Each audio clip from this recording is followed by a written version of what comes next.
lembrar, fazer a planejamento da aula de hoje. Na aula passada, a gente já tinha começado a discutir a cinemática em 3 dimensões, analisando o sistema de coordenadas cilíndrico, né? Hoje a gente vai, então, analisar o sistema de coordenadas esféricos em 3D, usando uma boa parte do maquinário que a gente aprendeu em plano polares na aula passada. E a gente vai também, no finalzinho da aula, analisar a construção do vetor velocidade angular a partir das definições aqui da cinemática de velocidade através do processo de limite, né?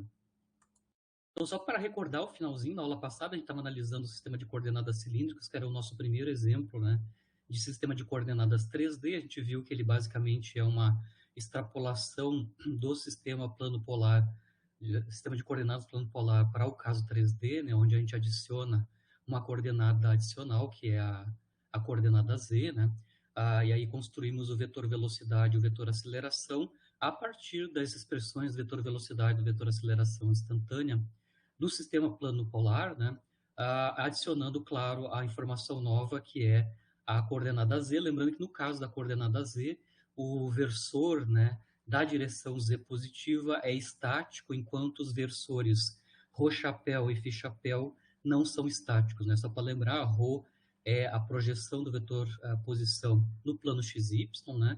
E o ângulo φ é o ângulo medido a partir do eixo x positivo. E a partir daí a gente consegue reconstruir a V e A nesse sistema. Obviamente tem vários casos físicos onde a simetria é cilíndrica, né? Por exemplo, você tem uma partícula se movimentando sobre uma superfície cilíndrica, ou a geometria do problema leva a entender que o sistema cilíndrico é o mais conveniente, né? Seguindo, então, os sistemas 3D, não estou esgotando todos os sistemas, mas o sistema agora que a gente vai analisar é o sistema de coordenadas esférico, né, que é super importante. Aqui, de novo, como nos casos anteriores, né, o sistema de coordenadas esféricos também é baseado com vetores de base que são ortonormais e destrógeros, né? Ortonormais significa que os vetores de base são unitários, são perpendiculares entre si, né, ortogonais entre si, e seguem a regra da mão direita. Matematicamente é isso que eu estou escrevendo aqui, nessas 3 linhas, né? Os seus produtos escalares, né, o R-chapéu, θ-chapéu e φ-chapéu, tem tamanho 1, né, esse produto escalar é 1, significa que o módulo é 1. São ortogonais entre si, ou seja, se o produto escalar de dois quaisquer diferentes vetores de base dá zero, né? E regra da mão direita, R θ chapéu é igual a φ chapéu nesta ordem. Bom, como é que é o sistema de coordenadas esférico? Ao invés de designar as coordenadas cartesianas x, y, z, a gente vai designar uma tríade, né? Que envolve o tamanho do vetor posição, que é o R, né? E dois ângulos, né? O ângulo polar θ e o ângulo azimutal φ. Eu volto aqui na figura, a gente consegue ver, de novo, ainda o ângulo azimutal, como é no cilíndrico, né? O ângulo azimutal φ é medido a partir do eixo x positivo, e a novidade aqui é que o ângulo polar θ no sistema de coordenadas esférico é medido a partir do eixo z positivo. Então a gente tem tamanho do vetor posição R e dois ângulos, polar e azimutal, polar relativo ao eixo z, azimutal relativo ao eixo y. Obviamente a gente pode conectar as coordenadas cartesianas e esféricas usando basicamente geometria, que eu já vou explicar. Mas aqui já temos a representação dos vetores de base. Então, o primeiro vetor de base é o vetor radial, R-chapéu, né? Basicamente, ele é o vetor unitário que aponta na direção do vetor posição, né? Então, o R-chapéu é o vetor radial, versor radial, né? Bom, rotação de 90 graus relativo ao ângulo polar, a gente chega no versor θ-chapéu, né, que basicamente está na direção dos aumentos do ângulo θ, né, polar. E a gente tem um terceiro versor ortogonal ao R e ao θ-chapéu, que é o φ-chapéu, que está associado com uma coordenada ângulo azimutal, né? E temos um sistema que obedece regra da mão direita. A relação entre as coordenadas cartesianas e esféricas estão aqui, né? Lembrando que a projeção, né, do vetor posição no plano XY, por geometria, é R seno θ. Aqui embaixo eu dou um resumo, né, de por que esse tamanho aqui é R seno θ. Então, aqui eu estou fazendo um corte aqui nessa figura no plano ZR, ou seja, no plano que engloba, né, o Z e o R, o eixo Z e o vetor posição. Dá para ver claramente aqui, por definição do ângulo θ, né, que nós temos um triângulo retângulo aqui, onde a hipotenusa é o tamanho do vetor posição. Aqui nós temos o plano Z, e que inclui Z e R, né? A gente consegue ver que a projeção no plano XY, aqui embaixo, né, é basicamente a hipotenusa R multiplicado por o seno do ângulo θ, porque esse tamanho aqui embaixo está associado com o cateto oposto, né, ao ângulo θ aqui no triângulo retângulo, né? E a coordenada Z, né, que é a projeção do vetor posição aqui no eixo Z, por trigonometria, é Z cosseno θ, porque esse lado aqui, né, esse segmento de reta está associado com o cateto adjacente ao ângulo θ na geometria, certo? Então a gente consegue entender quem é a projeção do vetor posição no plano XY, R seno θ, e a projeção no eixo Z do vetor posição, que é R cosseno θ. Por isso que a relação entre a coordenada Z e as coordenadas polares é esta aqui, né? Z é R cosseno θ. Obviamente, as coordenadas x e y são obtidas a partir, como a gente sabe, que no plano XY, esse segmento de reta aqui, que é a projeção do vetor posição no plano XY, vale R seno θ, né? Hipotenusa, agora, neste caso, no plano XY, tem tamanho R seno θ. Quando nós calcularmos, né, as projeções no eixo X e no eixo Y, onde o ângulo φ é medido a partir do eixo X positivo, né? A projeção no eixo X tem a ver com o cateto adjacente ao ângulo φ, então é a hipotenusa vezes cosseno φ, onde a hipotenusa é R seno θ, né? E a projeção no eixo Y, né, é a hipotenusa multiplicado por seno φ, né, porque está associado com o cateto oposto, né, ao ângulo φ aqui na geometria. Então, por isso que no sistema de coordenadas esféricos, a relação entre as coordenadas x e y com as coordenadas r, θ, φ, né, estão desta maneira. É pura geometria das projeções do eixo do vetor posição no plano XY e também no plano ZR. Né? Bom, se nós temos então as coordenadas cartesianas, a gente pode escrever o vetor posição no sistema de coordenadas cartesiano, né? Ou seja, substituímos x, y, z parametrizado em termos de r, θ, φ aqui na notação cartesiana, né? Onde a gente tem os vetores unitários i, j, k. Obviamente aqui vocês conseguem ver que no caso do x e y, o seno de θ é comum, né, as duas equações, né? Se nós temos o vetor posição, nós podemos construir então o vetor unitário R chapéu ou o versor unitário R chapéu ainda no sistema de coordenadas cartesiano, né? Basicamente o versor R chapéu é dado pelo vetor posição multiplicado pelo inverso do seu módulo, né? Escrevendo desta maneira.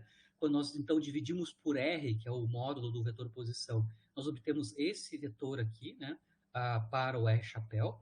Lembrando que, por definição, né, o vetor θ chapéu é obtido por uma rotação de 90 graus, né, relativo ao ângulo polar θ. Então, fica interessante, fica simples, né, de nós obtermos o versor θ chapéu a partir da expressão em coordenadas cartesianas, né, por uma rotação, né, desse versor de 90 graus em θ. Né? Então, a gente vai tomar aqui seno de θ e cosseno de θ e vai adicionar π sobre 2. Isso deve nos dar o resultado da rotação de 90 graus no ângulo polar θ, né? E a gente consegue obter diretamente quem é o θ chapéu. Então, aqui eu vou manter cosseno φ, seno φ, tranquilamente, né? Porque aqui o ângulo azimutal não está alterado. Aqui nós temos seno de θ, adicionamos um π sobre 2, onde a gente tem cosseno de θ, a gente adiciona um π sobre 2. O resultado dessa operação de rotação de π sobre 2 deve nos dar o θ chapéu. Então, θ chapéu, usando identidade trigonométrica, né, seno de θ mais π sobre 2 é cosseno de θ, e cosseno de θ mais π sobre 2 é menos seno de θ. obtemos diretamente, então, por rotação de 90 graus no ângulo polar, o segundo vetor de base do sistema de coordenadas esféricos, que é o θ-chapéu, certo? Nós poderíamos ainda fazer rotações aqui para obter quanto é que é o versor φ-chapéu, mas aqui a gente vai usar o fato que eu consigo obter o φ-chapéu, né, através do produto escalar, produto vetorial dos dois vetores, dos dois versores r-chapéu e θ-chapéu, porque o sistema de coordenadas aqui é destrógeno, né, obedece regra da mão direita. Como a gente tem r e θ já escritos no sistema de coordenadas esférico, a gente pode calcular já o produto vetorial e obter, então, quanto é que é o φ-chapéu. Então, eu vou calcular aqui explicitamente, né, quanto é que é o produto vetorial r-chapéu, θ-chapéu. Aqui tem uma forma mnemônica, né, de memória para calcular o produto vetorial. Né, eu vou calcular o determinante dessa matriz 3x3, onde a primeira linha dessa matriz 3x3 são os vetores de base, os versores de base do sistema de coordenadas cartesiano, né? A segunda linha dessa matriz 3x3 são as componentes cartesianas do primeiro vetor do produto vetorial, que é o versor R-chapéu, né? A componente x, y, z de R-chapéu. E a última linha dessa matriz 3x3 são as componentes cartesianas do segundo vetor no produto vetorial, que é o versor θ-chapéu, a coordenada x, y, componente x, y, z, do versor θ-chapéu. Então, basicamente, aqui eu já estou calculando então, o determinante dessa matriz 3x3. Na segunda linha e na terceira linha, eu estou substituindo então, as componentes cartesianas. A gente obteve aqui explicitamente, aqui está o R-chapéu, com as suas componentes cartesianas, né? Por exemplo, o R-chapéu tem componente x, cosseno φ, seno θ, componente y, seno φ, seno θ, e componente z, cosseno θ, que é o que está aqui, né? A mesma coisa para o vetor θ-chapéu, seus componentes x, y e z. Calculamos esse determinante, isso deve nos dar o produto vetorial R θ-chapéu, né? É interessante aqui que no cálculo, eu estou calculando explicitamente o determinante, mas a gente consegue mostrar explicitamente que a componente z desse produto vetorial é nulo, né? Então o vetor R vetor θ-chapéu está no plano xy, né? Isso significa que o versor φ-chapéu está no plano xy, né? Aqui já, obviamente, tem que aplicar ainda aplicar identidades trigonométricas na componente x e y do produto vetorial. A gente tem somas de seno ao quadrado de θ e cosseno quadrado de θ, né? Quando a gente faz isso, a gente obtém, então, a informação final, né, de quanto vale o versor φ-chapéu, né, o sistema de coordenadas cartesiano, né? Então, ele está no plano xy e as suas componentes estão dadas por menos seno φ e cosseno φ. Então, nós temos as três expressões dos três versores de base do sistema de coordenadas esférico escrito no sistema de coordenada cartesiano. Bom, o próximo passo agora, como a gente conhece os vetores de base em cartesiano, exatamente como a gente fez no caso do plano polar, no sistema de coordenadas plano polar, o que a gente vai fazer agora é tentar obter quais são as expressões, né, do vetor velocidade instantânea e do vetor aceleração instantânea no sistema de coordenadas esférico. Lembrando que isso envolve, né, necessariamente as derivadas dos vetores de base. No caso do sistema de coordenadas esférico, os três vetores de base, o R, o θ-chapéu e o φ-chapéu, não são estáticos, como é no caso do sistema cartesiano, né? Enquanto a partícula se move, ou seja, quando eu mudo o vetor posição, esses versores, obviamente, mudam no tempo, né? Então, os três vetores de base não são estáticos, significando que eles têm uma dependência temporal e as derivadas temporais desses três versores é não nula, né? Então, antes de fazer o cálculo explícito dos vetores velocidade e aceleração instantânea, como um passo intermediário, como a gente fez no caso do sistema de coordenadas plano-polares, né?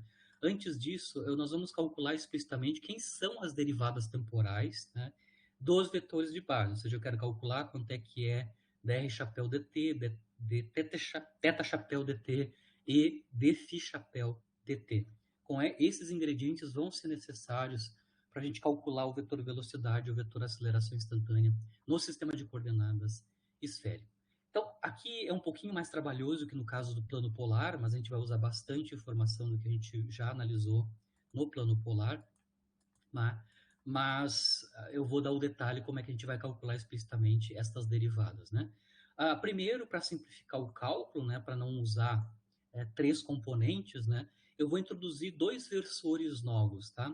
O M-chapéu e o L-chapéu, tá? São vetores no plano XY, aqui o versor M-chapéu é definido como cosseno φ chapéu mais seno φ j chapéu, e o L-chapéu, o versor L-chapéu é definido como menos seno φ chapéu mais cosseno φ j chapéu.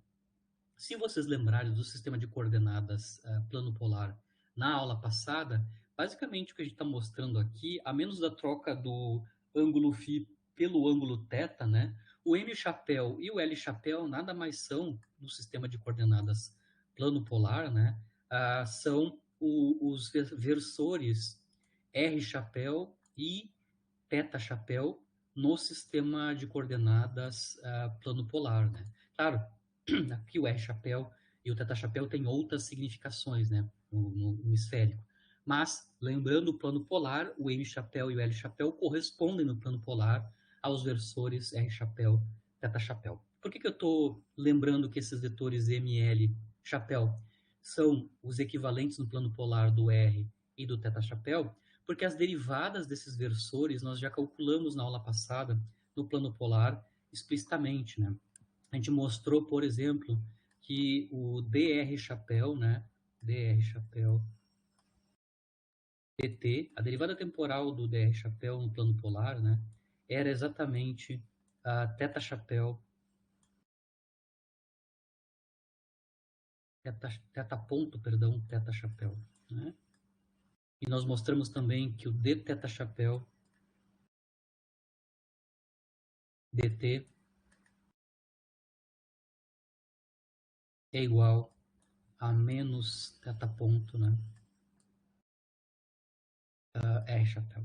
Isso a gente mostrou na aula passada explicitamente a partir das derivadas dos versores R chapéu e θ chapéu escritos em coordenadas cartesianas, né? A gente mostrou isso explicitamente na aula passada.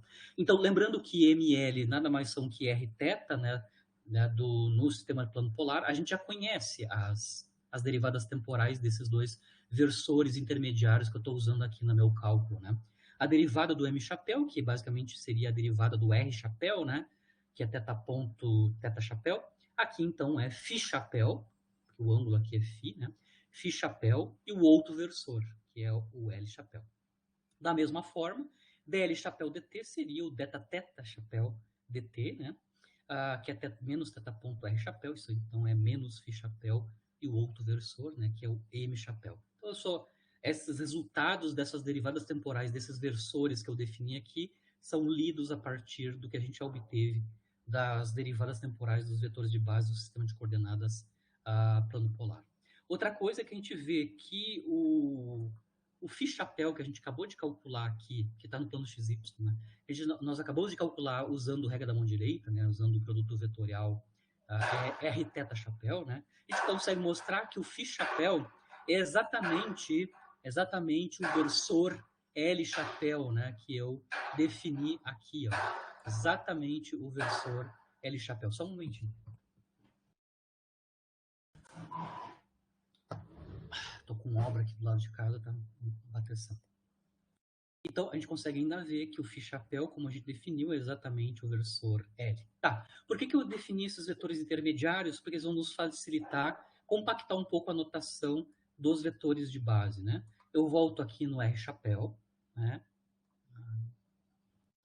Aqui está o versor R chapéu em coordenadas cartesianas, né? Vou utilizar as notações de M chapéu e L chapéu, porque eles aparecem justamente aqui nos dois primeiros termos do vetor R chapéu, né?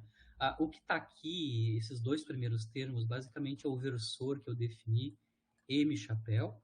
E aqui onde eu tenho θ chapéu, né? Θ chapéu, eu continuo tendo no primeiro termo também o versor definido como sendo M chapéu, e a menos da componente Z, né? Então, vocês conseguem ver que da expressão do R chapéu e do θ chapéu, os dois primeiros termos podem ser escritos em termos desses versores que eu defini aqui, né? O M e o L. E aí o ER chapéu e o teta chapéu ficam escritos em termos de MI e K desta forma compacta aqui, né? O R chapéu, então, é M chapéu seno teta, mais K cosseno K chapéu cosseno teta, e o teta chapéu é M chapéu cosseno teta menos K chapéu seno teta, usando, então, a definição do M chapéu. Então, a gente compactou, em vez de ter 3 termos, nós temos, então, 2 termos para os vetores de base. E claro, como eu comentei, né, a definição do L chapéu é tal que ele é exatamente igual ao φ chapéu, que é o versor de base do sistema de coordenadas esférico. Então, eu estou usando menos termos para expressar os vetores de base. Bom, com essa compactação da notação, aí sim a gente vai partir, então, para o cálculo das derivadas temporais. Começando com a mais simples, que é a dφ dt, né, dφ chapéu dt. Basicamente, dφ chapéu dt é a derivada do versor L chapéu, porque eles são idênticos, né? E a gente acabou de mostrar, por analogia com o plano polar, que o dL chapéu dt é justamente menos φ chapéu M chapéu. Aqui, certo? Calculamos agora, lembrando que a derivada temporal aqui está escrita em termos desses vetores, versores intermediários, né, que eu defini ali, né? Agora vamos calcular quanto é que é o dr chapéu dt. Então, basicamente, o dr chapéu dt tem que tomar o cuidado. No primeiro termo, né, eu tenho m chapéu seno teta, que eu vou ter que calcular a derivada temporal. Tanto o m chapéu quanto o seno de teta depende explicitamente do tempo, né? Porque o m chapéu depende de φ e φ depende do tempo, né? Então, ambos os termos, tanto o versor quanto o seno de teta, depende do tempo, e eu vou ter que usar a regra do produto quando eu for calcular a derivada temporal desse primeiro termo. No segundo termo, não, né? Apenas o cosseno vai ser derivado do tempo, porque o versor K chapéu, na direção Z, é um versor estático, né, no sistema de coordenadas cartesiano. Então, quando eu for calcular, então, a derivada temporal desse versor, no primeiro termo vamos usar a regra do produto. Então, derivamos o versor, mantemos o seno, mais mantemos o versor, derivamos o seno, né? A derivada do seno da cosseno de teta, teta ponto, né? E no último termo a gente deriva apenas o cosseno, que dá menos seno de teta, teta ponto, certo? Então, tá aí escrita da derivada temporal do versor R chapéu, né? Bom, lembrando que dm/dt a gente já conhece, dm/dt, dm chapéu dt, né? f.l chapéu, está aqui, f.l chapéu é a expressão, né, da derivada temporal do versor m chapéu multiplicado por seno. De novo aqui, né, os dois termos aqui têm um fator comum que é o teta ponto, tá aqui.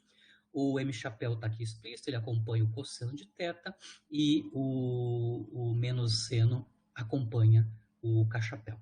Aqui está explícito, então, a expressão de dr dt em termos dos vetores intermediários, que é o L chapéu e o M chapéu.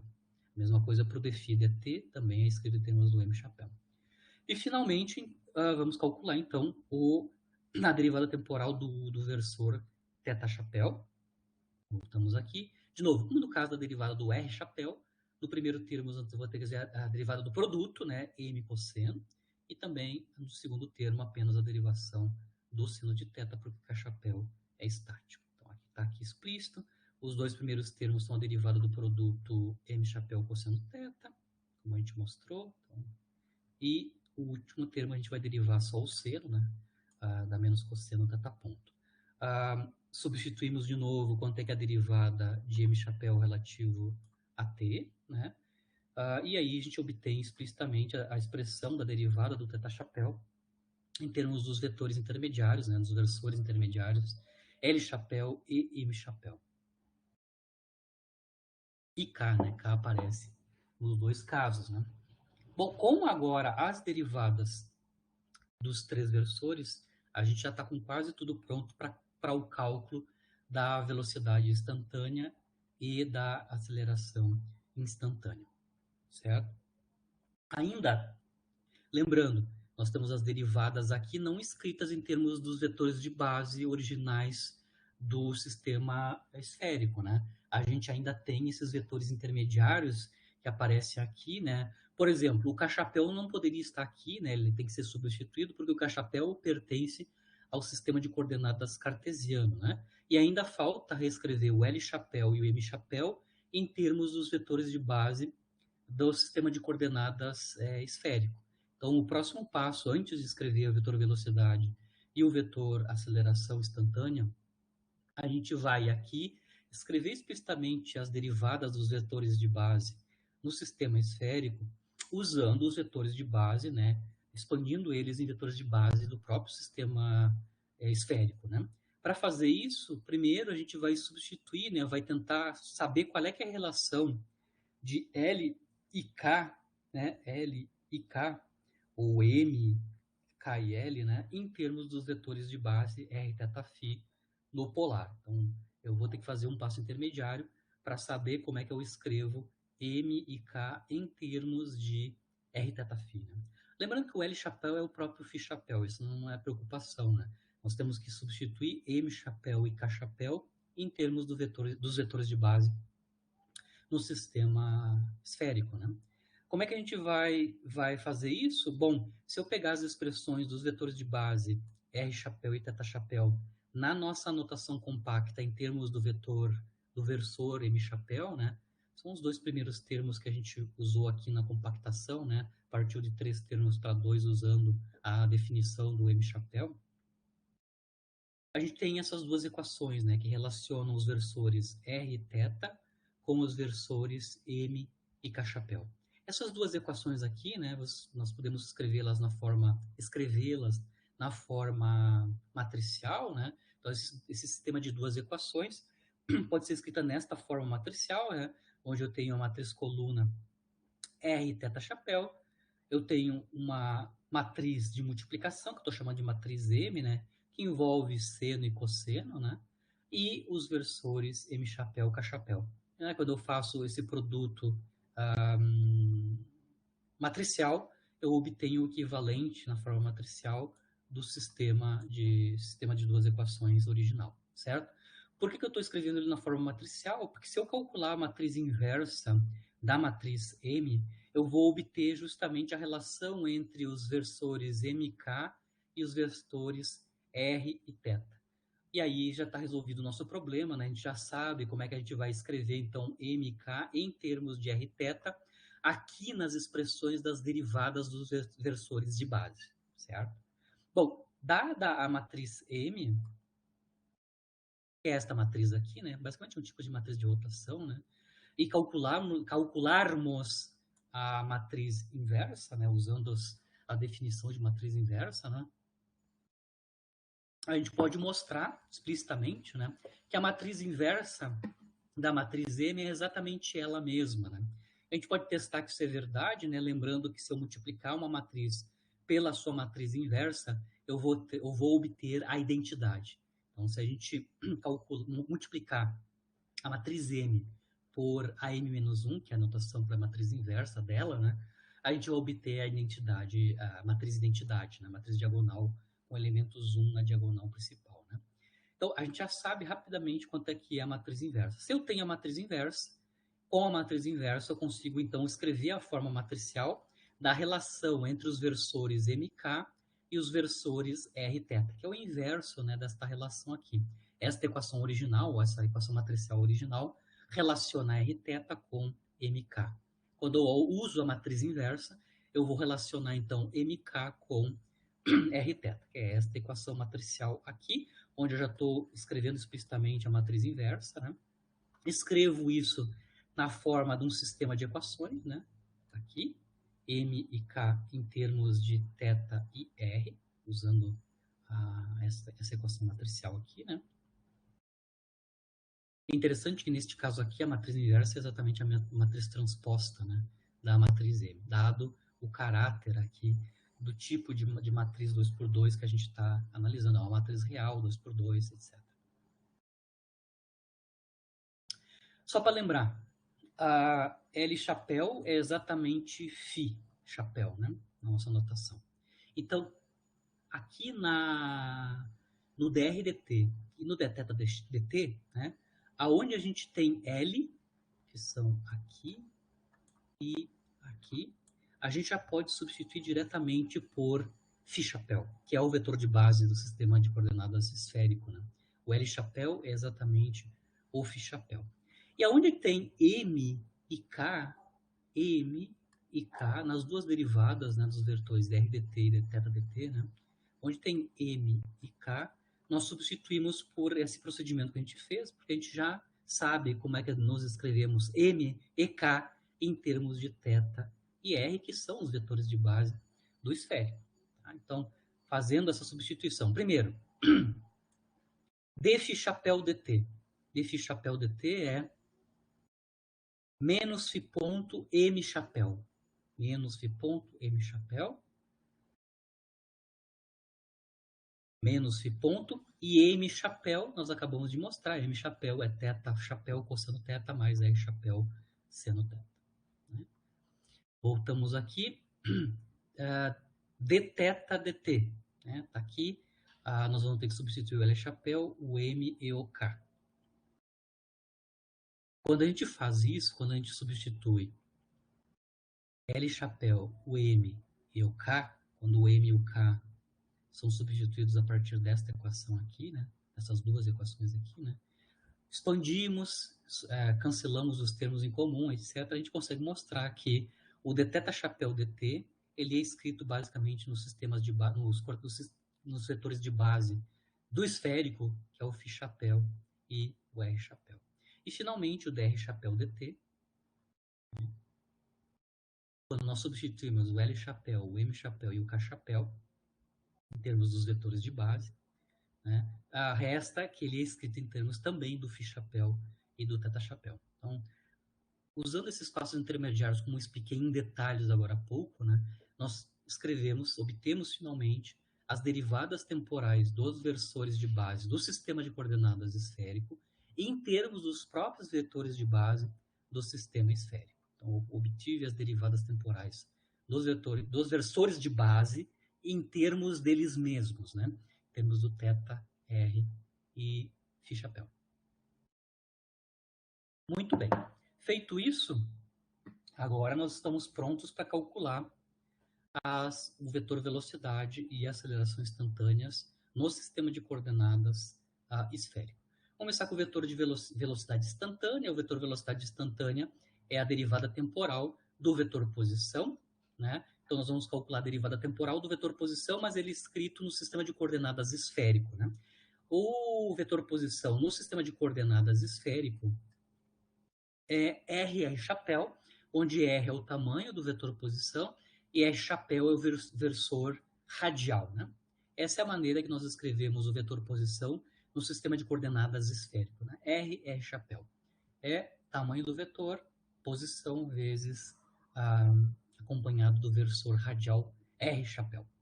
Lembrando que tanto o tamanho do vetor posição quanto o versor R chapéu, ambos dependem do tempo, né? O sistema esférico é um sistema que se move, né? Um sistema comovente, né? Ele se move com a partícula, né? Então, a derivada temporal vai ser derivada do produto, a gente vai ter que tomar derivada do produto, tanto da parte escalar quanto do próprio versor, né? Então, a gente deriva o escalar R, mantém o versor, mais mantém o escalar R, deriva o versor R chapéu, né? Lembrando que a gente vai substituir, como a gente acabou de calcular, né? A derivada do versor R chapéu em termos dos vetores de base no sistema esférico, como a gente acabou de calcular aqui, né? A derivada do versor da R chapéu dt é dados em termos do θ chapéu e do φ chapéu, né? Substituindo isto daqui. Então, a gente consegue calcular quanto é que é o vetor velocidade instantânea. Obviamente, aqui a gente vai separar a componente radial, a componente polar e a componente azimutal, né? A radial está aqui, a componente radial é R ponto, a componente polar é R θ ponto, e a componente azimutal é R φ ponto seno de θ. Aqui nós temos a expressão do vetor velocidade instantânea no sistema de coordenadas esférico, com as três componentes esféricas, né? A radial, a polar, θ, e a azimutal, φ chapéu, certo? com a expressão do vetor velocidade, lembrando que no vetor velocidade aqui, se nós colocarmos, né, o ângulo polar θ igual a π sobre 2, isso corresponde, se eu fixar θ em π sobre 2, isso corresponde ao plano xy, né? Eu vou obter exatamente a expressão do vetor velocidade no sistema de coordenadas plano polar, né? Porque o seno de θ com θπ sobre 2 vai dar 1. Esse termo aqui é cancelado, né? Porque o θ ponto vai ser 0, né? Porque ele é uma constante igual a π sobre 2. E eu vou obter exatamente as expressões, a expressão, né, para o vetor velocidade em plano polar, como a gente já viu na aula passada. Agora vamos fazer a conta, né, o cálculo da aceleração instantânea, né? No caso da aceleração instantânea, a gente vai ter que calcular a derivada temporal do vetor velocidade instantânea, como a gente já calculou ele no próprio sistema de coordenadas esférico, né? Obviamente aqui é bem trabalhoso, porque nós temos 3 termos, né? E quando nós calcularmos as derivadas temporais desses 3 termos, nós vamos ter que usar regras dos produtos, né? Porque todos os versores de base também dependem do tempo, né? Como R, θ e φ também dependem do tempo. Então, a gente vai, para cada termo desses aqui do vetor velocidade, a sua derivada temporal vai ter que ser calculada via a regra do produto, né? Então, começando, a derivada temporal do primeiro termo do vetor velocidade, nós calculamos a derivada de R ponto, que é R2 pontos, mantemos o versor, depois mantemos o R ponto, derivamos o versor, lembrando que aqui a gente vai ter que substituir o dr chapéu dt em termos dos vetores de base do sistema esférico. No segundo termo, de novo, regra do produto, né? Derivamos o R θ ponto, mantemos o versor θ chapéu, depois mantemos R θ ponto e derivamos o versor θ chapéu, lembrando que a derivada do versor de θ chapéu dt, a gente vai ter que usar a nossa identidade que acabamos de mostrar ali, intermediária, né? E finalmente o último termo, né? Mesma coisa, né? Derivamos o primeiro, mantemos o versor, mantemos o primeiro, derivamos o versor e ainda substituímos o versor. Lembrando que depois que a gente substituir, né, as derivadas temporais desses caras aqui, aqui e aqui, isso vai dar uma série de termos. A gente já está com 1, 2, 3, 4, 5, 6 termos. Isso vai aumentar quando nós substituirmos as derivadas, né? Essas 3 derivadas aqui, né? A gente vai aumentar o número de termos, mas necessariamente depois da substituição, eu não fiz aqui explicitamente, mas depois que a gente substituir essas derivadas, a gente vai ter uma série de termos, e aí basta agora agrupar, né, esses vários termos nas componentes radiais, azimutais e angulares, né? Azimutais e polares, né? Já fiz aqui, então, o agrupamento, depois que eu fiz a substituição, né? E nós temos a expressão, então, do vetor aceleração instantânea no sistema de coordenadas esférico, né? A parte radial, interessante, ela envolve os dois ângulos, tanto o polar quanto o azimutal, na verdade, a derivada temporal desses ângulos, né? Θ ponto e φ ponto aparecem aqui explicitamente, a menos também o termo seno quadrado de θ, né? Esta é a parte radial, né? Ou a componente radial no sistema de coordenadas esférico da aceleração instantânea, do vetor aceleração instantânea. A componente azimutal em φ-chapéu, né?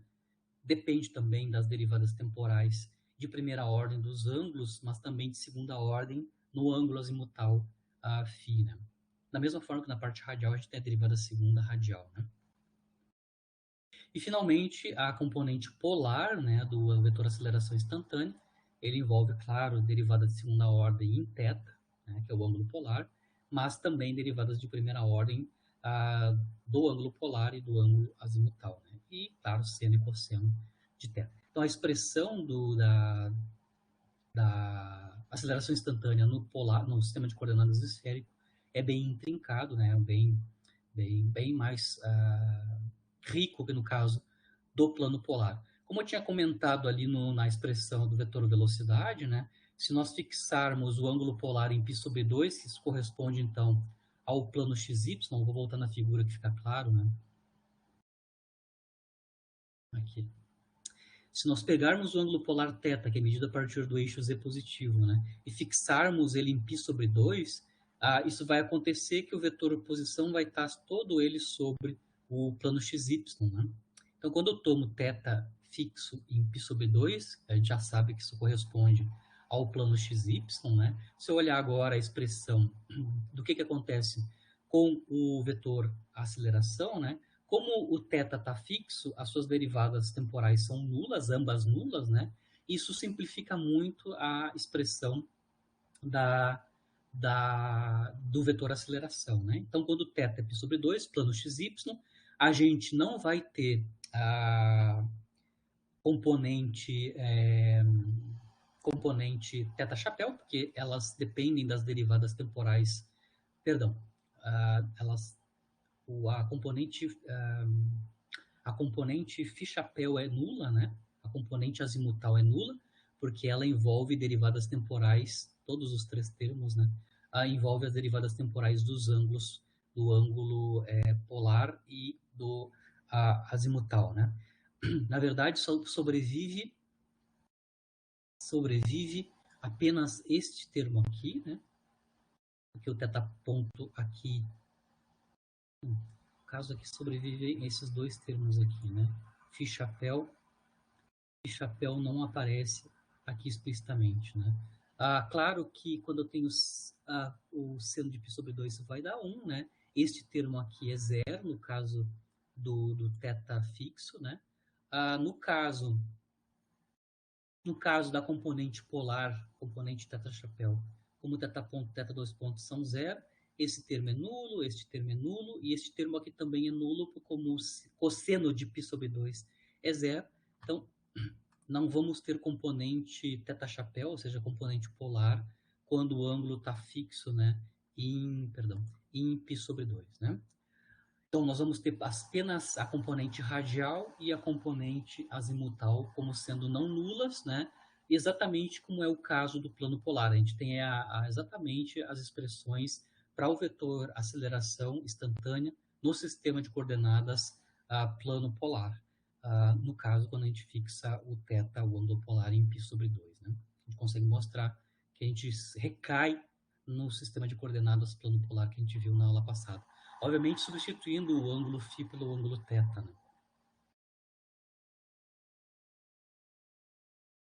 Aqui a gente vai fazer um problema de exemplo, ou problemas de exemplo, né? Para o uso do sistema de coordenadas esférico, né? Então, aqui eu vou considerar uma partícula que se movimenta com um ângulo polar e azimutal fixos. Então, o θ e o φ estão fixos, né?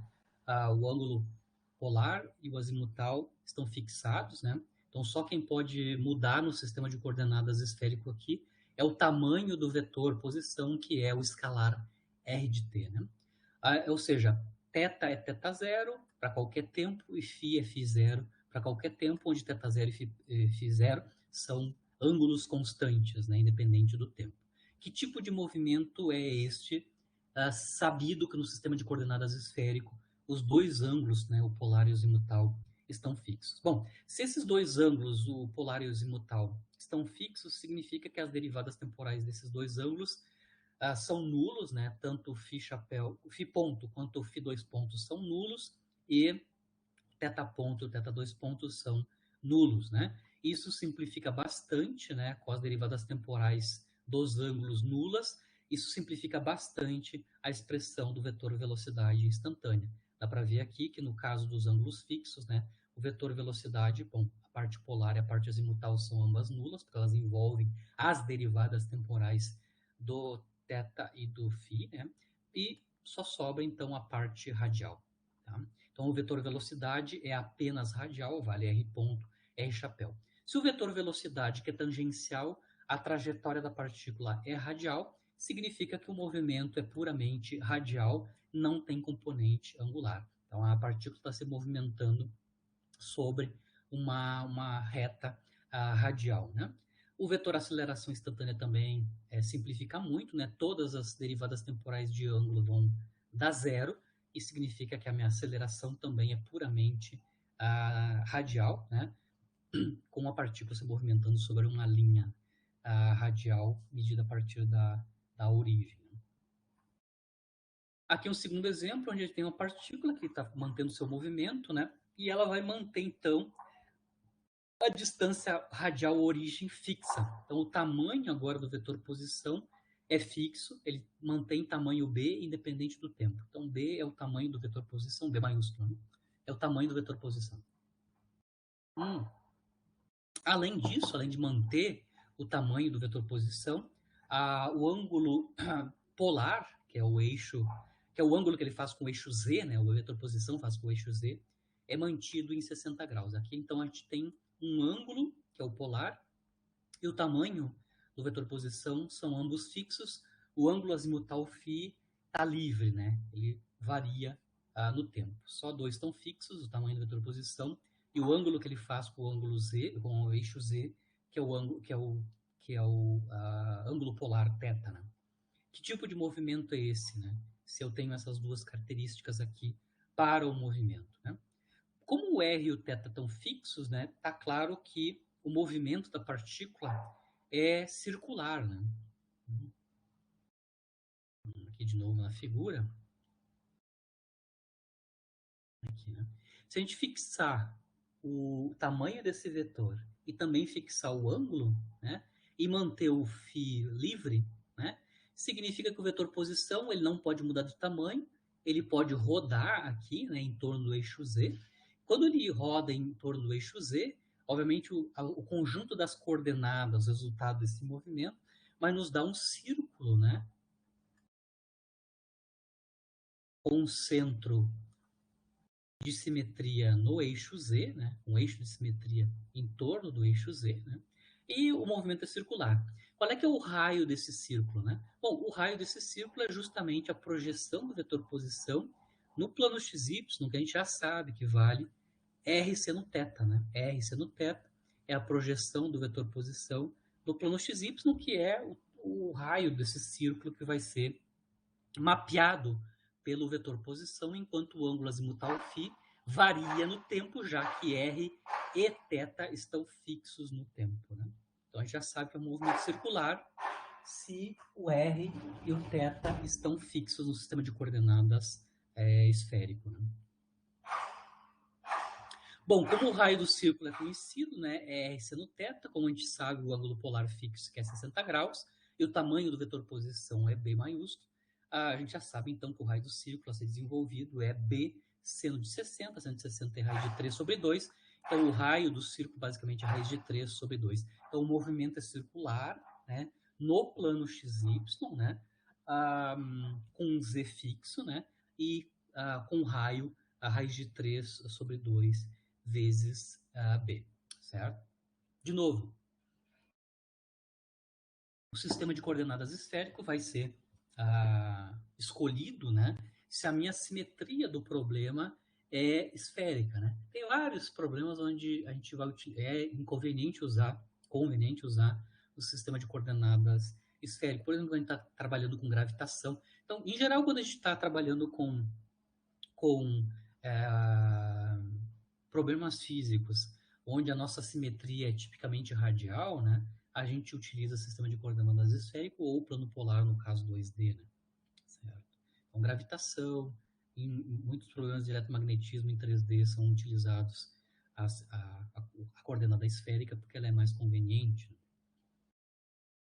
Justamente as leis de força são centrais, né? Elas dependem apenas da distância radial. Né?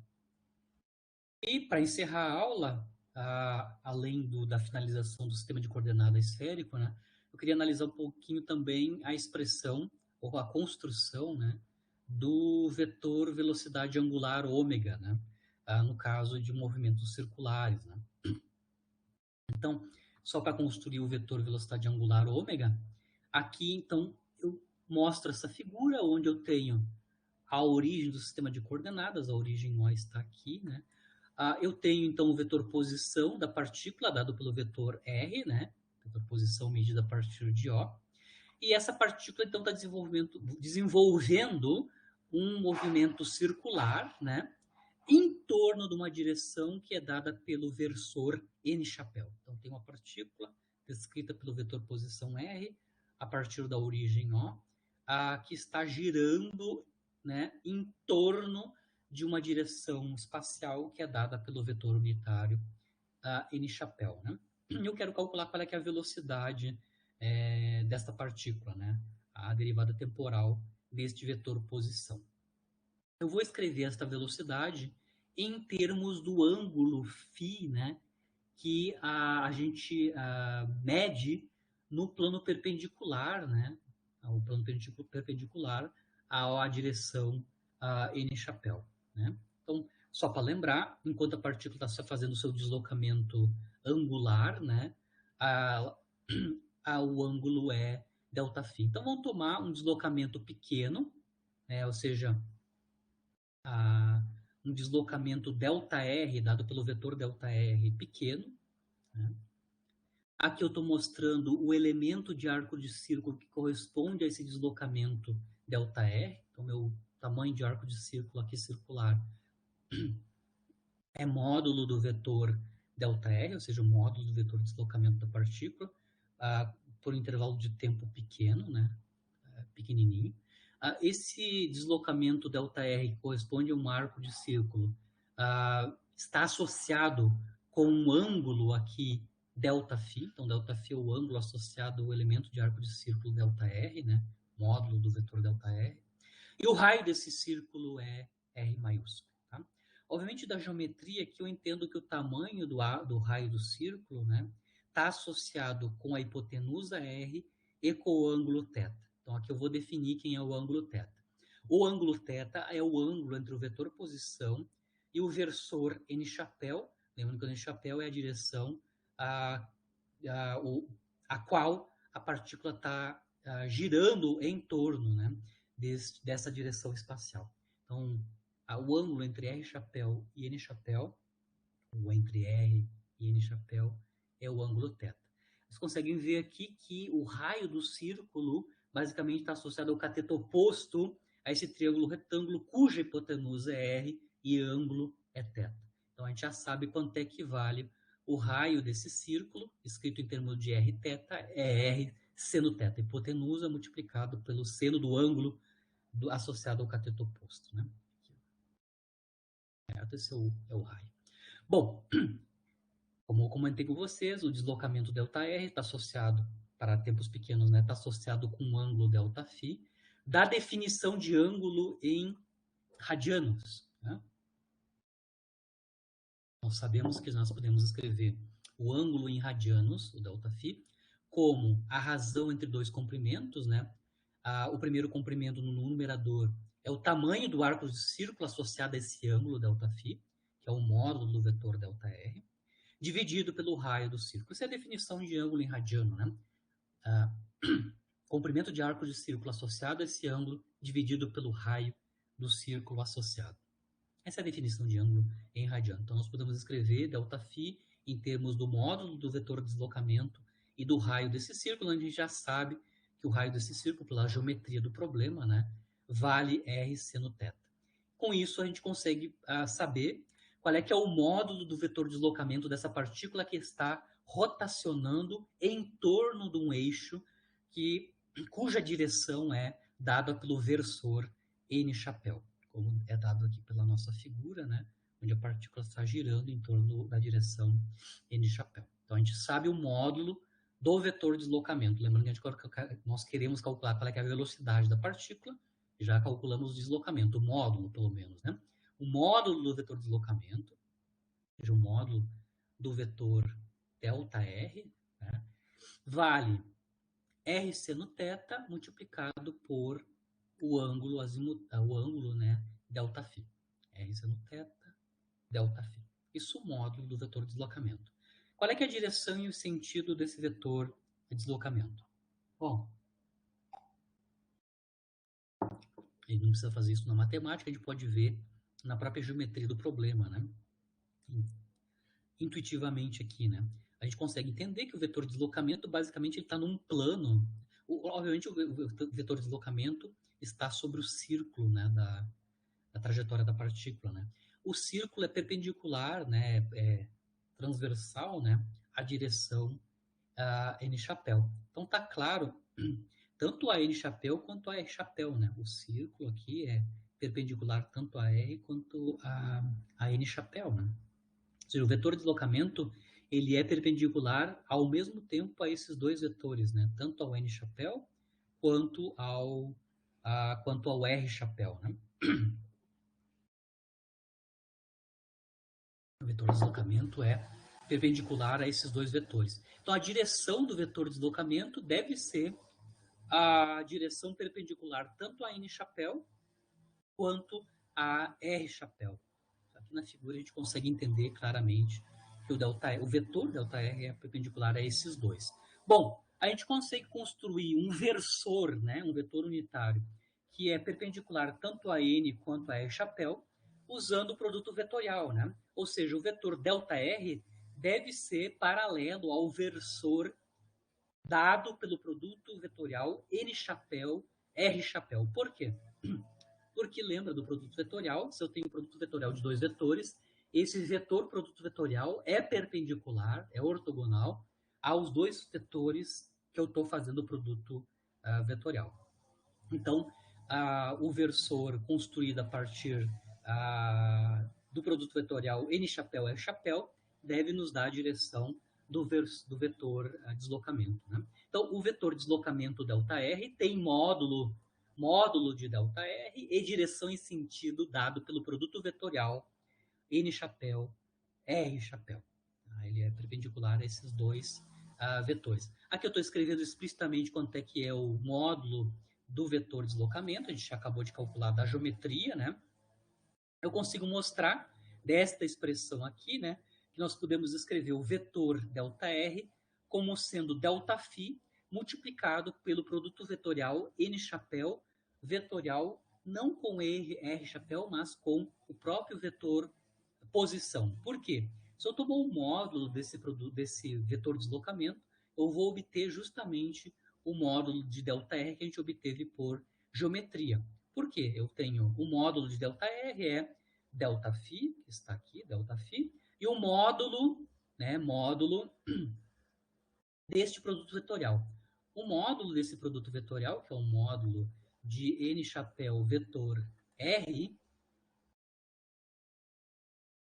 né? N chapéu vetorial R, da definição de módulo de produto vetorial, né? Seria módulo do primeiro vetor, que é um vetor unitário, que é módulo 1, né? Módulo do segundo vetor, que é o tamanho do vetor posição, que é o R. Cosseno do ângulo entre esses dois vetores, o N chapéu e o θ, que a gente definiu como sendo θ, né? Perdão. O ângulo entre os vetores N chapéu e R é θ, né? Então eu tenho cosseno de θ, perdão, seno de θ, módulo do produto vetorial, né? Seno de θ.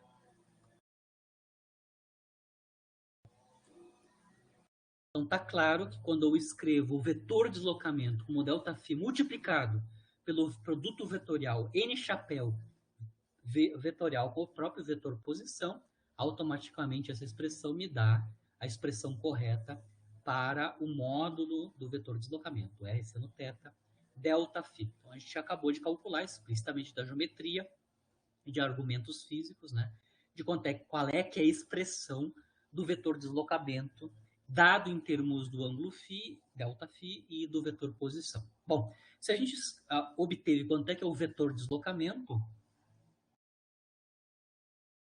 nós temos tudo pronto para calcular quanto é que é o vetor velocidade da partícula, né? Velocidade tangencial, né? Velocidade tangencial. A velocidade tangencial, né, o v, né, o vetor velocidade instantânea, né, é a derivada temporal do vetor posição, né? A gente pode escrever a derivada temporal do vetor posição usando o processo de limite, né? Lembrando que dr dt, que é o r ponto, a nossa notação compacta, né, é o limite contando os intervalos de tempo ΔT vão a zero, né, da razão deslocamento, vetor deslocamento por intervalo de tempo ΔT. Então, o limite quando ΔT vai a zero de ΔR por ΔT, onde ΔR é o vetor de deslocamento que a gente acabou de calcular, né, nós vamos obter o vetor velocidade. Aqui eu estou substituindo no numerador o resultado para o vetor deslocamento, né, ΔR, escrito em termos do vetor posição e do ângulo ΔΦ, né? Lembrando que o limite, quando ΔT vai a zero, da razão ΔΦ, ΔT, nos dá a derivada do ângulo φ, né?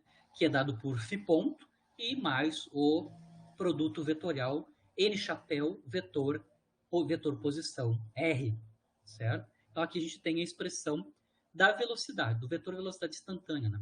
No caso de uma partícula que está desenvolvendo um movimento circular cujo eixo de rotação é a direção N chapéu, da direção dada pelo versor N chapéu. Então, vetor velocidade é φ ponto, ou seja, a taxa de variação temporal do ângulo φ multiplicada pelo produto vetorial NR, né?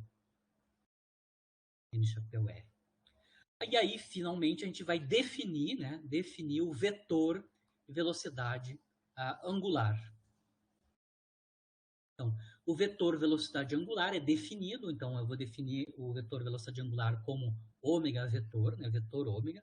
O vetor ômega, que é o vetor velocidade angular, é definido como φ ponto N chapéu. Φ ponto N chapéu, porque ele tem intensidade, esse vetor tem intensidade, que é a derivada temporal do ângulo φ, ou seja, de quão rápido muda o ângulo φ aqui na trajetória perpendicular a N, né, a N chapéu, e tem direção N chapéu. Intensidade φ ponto, derivada de φ, e direção em sentido dado pelo vetor unitário N chapéu, que é a direção do eixo de simetria onde a partícula está girando. Essa é a definição do vetor de velocidade angular. Usando a definição do vetor velocidade angular aqui na expressão que a gente acabou de obter para a velocidade, vetor velocidade instantânea, né, que é o primeiro termo aqui, né, a gente consegue mostrar que o vetor velocidade instantânea, que é o R ponto, o vetor R ponto, né, é dado pelo produto vetorial, então, do vetor velocidade angular pelo vetor posição da partícula. Então, aqui no caso de uma partícula rotacionando em torno do eixo de simetria, cuja direção é dada pelo versor N chapéu, a velocidade tangencial da partícula, o vetor velocidade tangencial da partícula, pode ser calculado a partir do produto vetorial do vetor velocidade angular com o vetor posição da partícula.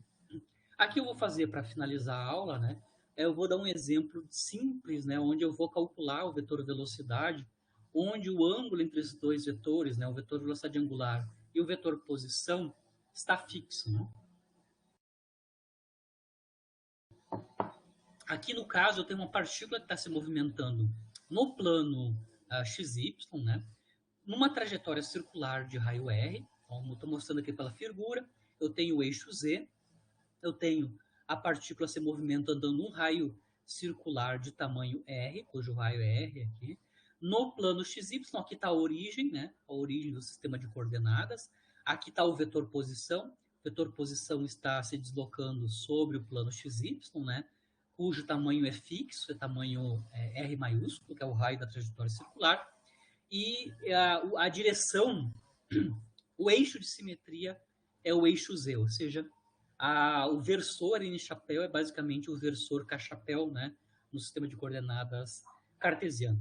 Nesse caso particular, né, eu quero saber qual é, a relação entre o módulo da velocidade angular e o módulo da velocidade tangencial da partícula. Né? Então, da expressão que a gente acabou de obter aqui há pouco, né, a gente mostrou que o vetor velocidade instantânea é dado pelo produto vetorial do vetor velocidade angular com o vetor posição. Eu vou tomar um módulo, então, desse vetor velocidade instantânea. Isso é dado pelo V, né? V é o módulo do vetor velocidade instantânea.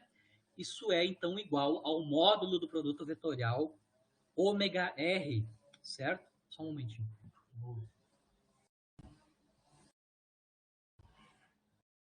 Módulo do vetor ômega R. O módulo do vetor ômega, basicamente, é o módulo dado por φ ponto, né? Φ ponto, que é a velocidade angular. Então, aqui eu estou assumindo que ômega, na minha notação, é exatamente a velocidade angular φ ponto, né? E módulo aqui eu estou calculando o módulo do produto vetorial, né? Módulo do primeiro vetor, módulo do segundo vetor, sendo o ângulo entre eles, né? Módulo de ômega, é o φ ponto. Módulo de R é o tamanho do raio circular, né? do raio de círculo, né? Esse é o tamanho fixo do vetor posição. E o seno do ângulo entre esses dois vetores, o ômega e o R, né? O ângulo entre ômega e R é o ângulo entre o cachapéu e o vetor posição. Isso é 90 graus, sendo 91, né? Então, o módulo do vetor velocidade instantânea, ou velocidade tangencial, é igual ao módulo da velocidade angular multiplicado pelo raio do círculo, que é o que a gente conhece, né? Lá do movimento circular no plano, né? V igual a ômega R.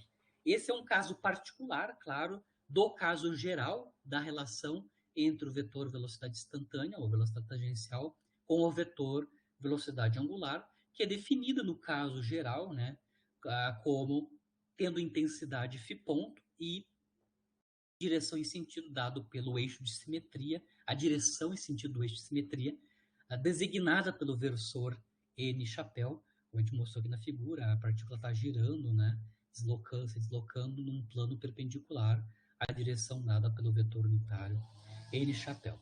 Com isso encerra a aula de hoje, né? A gente tem mais um tempinho. Como eu tinha comentado na aula passada, nesta semana eu designei de aulas base, né? Porque basicamente a gente só analisou a questão da cinemática, né? Basicamente a gente só construiu, revisou os sistemas de coordenadas, né? Tanto o cartesiano quanto o esférico e o cilíndrico e o plano polar, no caso 2D, e também o comovente. Então a gente analisou vários sistemas de coordenada. Claro que cada um deles a gente vai utilizar dependendo da simetria dos nossos problemas, né? Quando a gente for atacar caso a caso. Eu já comentei, já adiantei que o sistema de coordenadas plano polar vai ser utilizado quando a gente for analisar forças centrais, né? Devido à simetria do problema, a simetria radial, né? Então a gente pode utilizar o plano polar nesse caso. Mas a gente vai usar os diferentes sistemas de coordenada dado a simetria que está adjacente, né, aos nossos problemas caso a caso, né? Na aula que vem, na terça-feira, então a gente vai começar então o conteúdo em si, né, da mecânica clássica, que é a dinâmica newtoniana. Então, na aula que vem, a gente vai começar então a introduzir a dinâmica newtoniana e a entender quem é a equação de movimento, ou seja, como é que a gente resolve as equações de movimento na dinâmica newtoniana para diferentes casos, né? Então, a gente vai fazer diferentes exemplos da construção das equações de movimento a partir da segunda lei de Newton, que é a equação dinâmica na mecânica newtoniana é a segunda lei de Newton. A partir dela é que a gente vai obter informação sobre o movimento, né? As equações horárias de movimento vão ser obtidas a partir dela, né? Mas também a gente vai analisar um pouquinho a primeira lei e a terceira lei, né? Porque a gente vai ser super importante. Por exemplo, a primeira lei ela vai ser importante na definição ou na construção, na designação, né? Na rotulação dos sistemas de coordenadas que são inerciais, né? A separação entre sistemas inerciais e não inerciais são dados pela primeira lei, ela é super importante. A terceira lei vai ser super importante quando a gente for analisar sistemas de partículas, né? A versão fraca e a versão forte da terceira lei vão ser utilizadas quando a gente for analisar sistemas de partículas. Lembrando, agora no início, quando a gente for falar de dinâmica de sistemas, a gente vai começar com partícula única, né? A gente vai analisar a dinâmica newtoniana para partícula única e depois a gente vai extrapolar para o caso de sistemas de partículas, tanto discreto quanto contínuo, né? Na nossa sequência, né? Certo? Fico à disposição de vocês, mas aqui encerro a aula de hoje. Ela foi um pouquinho mais curta. Na aula que vem, então, a gente começa a questão da dinâmica. Assim que ficar pronta a gravação, eu já disponibilizo para vocês e fico à disposição de vocês. A gente tem mais tempo, né, hoje. Fico à disposição de vocês se vocês têm dúvida da aula ou também do desenvolvimento do semestre. Então, eu fico à disposição de vocês. Se não, bom fim de, né, bom descanso. E nós retornamos, então, na terça-feira, né, começando para valer. Só detalhe, essa semana, essas aulas bases eu não vou deixar, não vai ser necessário a atividades, né, da semana. Então, nessa semana não vai ter questionários, tá? Não se preocupe. Em geral, eu coloco sábado, né, os questionários. essa semana não vai ter questionários sobre aulas base, né? A partir da semana que vem, nós vamos ter, então,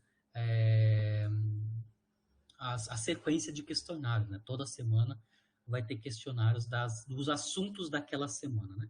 Esta semana a gente vai pular, né, essas aulas de base. Sim, exatamente. Só no sábado que vem, tá? Então, como é que funcionam os questionários, né? Em geral, eu vou colocar sábado, né? E eles vão ficar abertos por uma semana. Vocês têm uma semana, né? 7 dias para completar os questionários, né? Então, a gente vai ter a aula da semana, vocês têm a semana seguinte para finalizar os questionários no Moodle. O link dos questionários não estão no próprio Moodle. Então, na semana que vem, sábado que vem, a gente já disponibiliza o primeiro questionário, certo?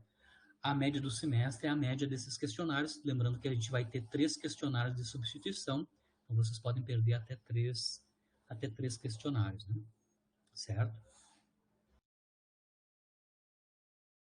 Beleza, gente? Então, se vocês não tenham questões ou dúvidas, a gente retorna então na quarta, né? Quarta-feira que vem a gente retorna para começar o conteúdo em si, que é a parte da dinâmica newtoniana. Tá? Assim que ficar pronto, acho que está ficando bem rápido. Acho que em 24 horas está ficando pronto as gravações. A da aula passada já está desde ontem, já no link do Moodle. Assim que ficar pronta a aula de hoje, pronto, eu já disponibilizo lá no Moodle. Se houve problema com a gravação, que às vezes acontece isso, eu posso substituir por uma gravação dos semestres anteriores, a que fica mais nítida, né? A gente sempre tem esse coringa se der problema com a gravação. Mas eu acho que não houve problema. Na aula passada eu vi que em algum momento a câmera desapareceu, mas a aula continuou, os slides e a minha voz continuaram. Mas às vezes dá esses tilts na gravação, né? Vamos esperar que hoje a câmera ficou até o fim. Certo, pessoal? Nos vemos na aula que vem, então. Se vocês tiverem alguma dúvida durante a semana, pode me mandar e-mail, assim que eu conseguir responder, eu já dou retorno para vocês, certo? Então, na aula que vem a gente continua na quarta-feira, certo? Bom descanso, bom final de semana. Nos vemos na quarta, então, tá? Certinho? Tchau, tchau. Qualquer dúvida, mande e-mail.